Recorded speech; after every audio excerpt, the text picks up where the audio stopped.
This is my gaming computer, and right now it has a double radiator from GAMDIAS, which I put in this video located right up there. But today, it's time for an upgrade. So, introducing the GAMDIAS Chione P1A 360R.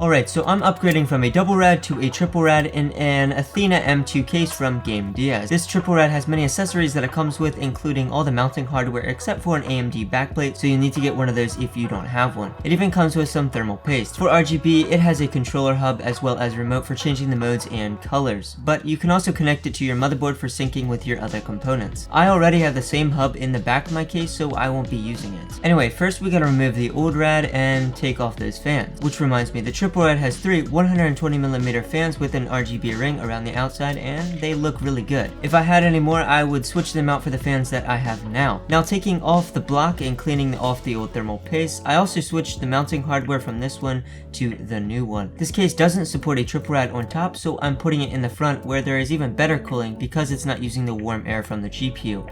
Because the only real exhaust is the top of this case and the back, but I don't have a fan back there. So this is where things get a little difficult for me. The RAD has decently long cables, so they need to be pushed up into a gap between the top fans and the case. Turns out those tubes don't really want to be twisted too far. This is about the time when I realized that I don't actually know what I'm doing. I probably should have mounted the RAD first and then attached the block last, because when mounting the block I accidentally missed the backplate and scratched the motherboard. Luckily nothing was damaged. I then realized that the front fans were screwed from the back and not the front, so I had to remove them. This was a problem for the bottom fans because they were not accessible with a normal screwdriver, but the iFixit Pro Kit with the bendable extension could. I also had to remove the hard drive bay under the power supply shroud to access those screws. After that, I placed in the RAD and screwed in the fans in the front with some extended screws. I was able to bend the tubes a little to fit behind the fans, which makes it look way better than before. I then routed the cables from the top of the fans and the block to the RGB controller in the back of my case. And that's it. Something that I only wanted to take about 30 minutes turned into an hour and a half. So now it's time to see if it still works. Pressing the power button, everything seemed to light up and the motherboard looks like it's booting up normally.